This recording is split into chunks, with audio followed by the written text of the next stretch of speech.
सगळ्यांचं कोमल अंगणे या रेसिपी चॅनलमध्ये खूप सारं स्वागत करते। बरं, जसं पावसाळा सुरू झालं की सगळ्यांना भजी खाण्याची इच्छा होते, तसंच सगळ्यांना कॉर्न खाण्याची सुद्धा इच्छा होते। स्वीट कॉर्न म्हणजे वेगवेगळे भुट्ट्यांचे प्रकार, वेगवेगळे चाटचे प्रकार स्वीट कॉर्नचे। बरं, आज आपण तो चाटचा प्रकार पाहणार आहोत स्वीट कॉर्नचा। गेल्या वर्षी सुद्धा मी जे पिक्चरच्या थिएटरमध्ये भेटतात ते सगळे चाट कॉर्नचे प्रकार, कॉर्नच्या रेसिपींचे प्रकार सांगितले आहे, दाखवले आहे। तर त्याची लिंक मी शेवटी देते, तर नक्की जाऊन पहा। चला तर मग रेसिपीला सुरुवात करूया। आज आपण स्वीट कॉर्न चाट करतोय, त्याच्यासाठी स्वीट कॉर्न घेतले मी। तर माझ्याकडे खूप सारा स्वीट कॉर्न आहे, तुम्हाला जेवढं करायचं तेवढं घ्यायचं। टोमॅटो घेतलाय, कांदा घेतलाय, याच्या व्यतिरिक्त काही बेसिक मसाले म्हणजे जसं की लाल तिखट, त्याच्यानंतर मिरपूड आणि तुम्हाला हवे ते याच्या व्यतिरिक्त कोणते मसाले जर घालायचे असतील तर ते, आणि मीठ। तर चला स्वीट कॉर्नची चाट बनवायला किंवा स्वीट कॉर्नची भेळ बनवायला सुरुवात करूया। स्वीट कॉर्नची चाट बनवतोय त्याच्यासाठी किंवा भेळ बनवतोय त्याच्यासाठी मी इथं कढई घेतली। कढई व्यवस्थित गरम करायची, तापती असावी, गॅस बारीक करायचं। कढई एकदा गरम झाल्यावर आणि बारीक गॅसवर तुम्हाला स्वीट कॉर्न भाजून घ्यायचं। आता याच्यात तुम्ही स्वीट कॉर्न थोडंसं पाणी आणि मीठ ॲड करून वाफवून सुद्धा घेऊ शकता। दोन्हीमध्ये फरक एवढाच असतो की वाफवलेले स्वीट कॉर्न हे तुमचे नाही का खूप वेळ मऊ राहतात, आणि जे जर भाजलेले स्वीट कॉर्न तुम्ही खूप जास्त भाजले असतील तर ते कडक होतात थोड्या वेळाने। हा ड्रॉबॅक असतो भाजलेले स्वीट कॉर्नमध्ये। तर तुम्हाला जर खूप वेळ म्हणजे पार्टीसाठी तुम्ही करताय स्वीट कॉर्न चाट किंवा स्वीट कॉर्न भेळ, तर तुम्हाला त्याला वेट करावा लागतो, म्हणजे लोकांना तसं वाढण्यासाठी, तसं सर्व करण्यासाठी। त्याच्यामुळं जर तुम्ही पार्टीसाठी किंवा गेस्टसाठी करताय तर तुम्हाला मीठ आणि पाणी ॲड करून थोडेसे वाफवून घ्यायचे। उकळत्या पाण्यात मीठ टाकायचं आणि एक वाफ काढून घ्यायचे, व्यवस्थित स्वीट कॉर्न शिजतात जर पार्टीसाठी करत असाल तर। आणि घरी कमी ऑइल किंवा सगळ्या गोष्टी म्हणजे हेल्दी स्वीट कॉर्न खायचं असेल तर तुम्ही भाजून घ्यायचं। आता हे स्वीट कॉर्न मी भाजून घेते व्यवस्थित या पद्धतीने। थोडंसं एकदम खूप जास्त चटके पण खूप काळे पण नाही करायचे, मग ते कडक होतात, लक्षात घ्या। जसं जसं वेळ जातो तसं पण शक्यतो आपण स्वीट कॉर्न लगेच खातो, त्याच्यामुळे मी भाजून घेते। पण तुम्ही पार्टीसाठी करत असाल तर जसं मी आधी सांगितलं तसं करायचं। हे स्वीट कॉर्न भाजत आलेत, पहा कसे दिसतात ते। या पद्धतीने तुम्हाला भाजून घ्यायचे। आधी सुद्धा आपण स्वीट कॉर्नच्या रेसिपी पाहिल्यात, जसं सिनेमा थिएटरमध्ये म्हणजे थिएटरमध्ये जे तुम्हाला स्वीट कॉर्न भेटतात, चाट जो केला जातो स्वीट कॉर्न चाट, ते तिन्ही प्रकार मी आधी गेल्या वर्षी जे दाखवले तुम्हाला, गेल्या वर्षी त्याच्या रेसिपी आपण पाहिल्या आहेत। त्याची लिंक डिस्क्रिप्शन बॉक्समध्ये असेल किंवा व्हिडिओच्या शेवटी असेल, तर नक्की जाऊन पहा।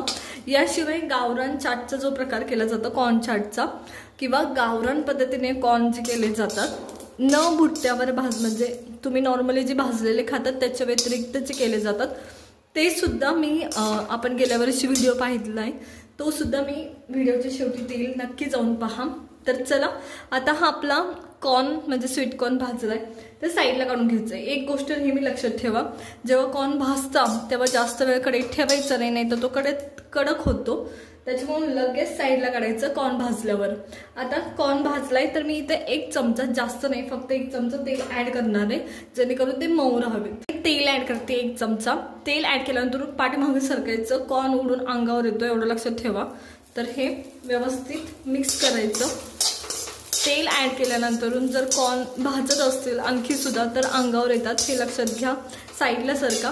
आता थोडंसं मीठ टाकतोय, परत भेळ बनवताना आपण टाकणारच आहोत मीठ, पण त्याच्या आधी सुद्धा कॉर्नला त्याची टेस्ट मिठाची लागावी, त्याच्यामुळे मी थोडंसं आता टाकते, अगदी चिमूटभर, खूप जास्त नाही, कारण आपण परत सुद्धा टाकणार आहोत। तर हे आता चाट म्हणजे कॉर्न व्यवस्थित भाजून झालेत आपले, ते साईडला काढून घेऊया।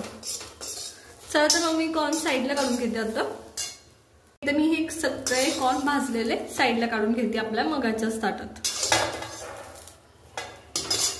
कॉर्न चाट बनवायला आपण सुरुवात करत आहोत, तर इथे माझ्याकडे कॉर्न आहे आपल्याला भाजलेलं, किंवा तुम्ही बॉईल करून घेतलेलं ते घेतलं तरी चालेल।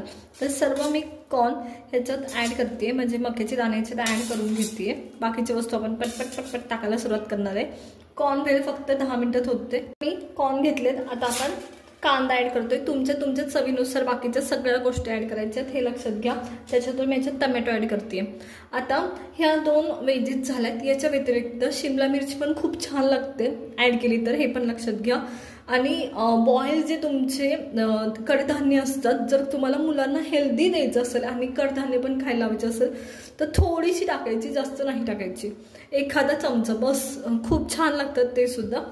तर त्याच्यावर आता आपण मसाला ॲड करायला सुरुवात करतोय। मी सर्वात पहिले लाल मिरची पावडर टाकते, अगदी थोडी टाकते, लहान मुलं खाणार असेल तर विचार करून टाकायची, एवढं पण लक्षात घ्या। आता त्याच्यानंतर आपण ह्याच्यात काळी मिरी पूड टाकतोय। आता एक गोष्ट लक्षात घ्या, काळी मिरी पूड सुद्धा टाकताना तुम्ही जास्त नाही टाकायची। आता ग्रीन चिली मी याच्यात ॲड केली नाही, लहान मुलं खाणार नसतील तर ग्रीन चिली ॲड करा, खूप छान टेस्ट लागते। किंवा मुलं खाणार असतील तर थोडीशी भाजून टाकायची ग्रीन चिली, तरी छान लागते, एवढं पण लक्षात घ्या। आता दोन्ही मसाले टाकलेत, थोडंसं मीठ टाकायचं कारण भाज्यांना मीठ नव्हतं, पण कॉर्न भाजताना आपण मीठ टाकलं होतं, हे लक्षात घ्यायचं। आता ह्या सगळ्या गोष्टी आपण मिक्स करणार आहोत या पद्धतीने। आणि तुम्हाला याच्या व्यतिरिक्त कोणते मसाले आवडत असतील, जसं मिक्स हर्ब, त्याच्यानंतरून बाकीचे कोणते मसाले तुम्हाला हवे असतील तर नक्की ॲड केले तर चालतील। तर ही आपली स्वीट कॉर्न भेळ तयार आहे।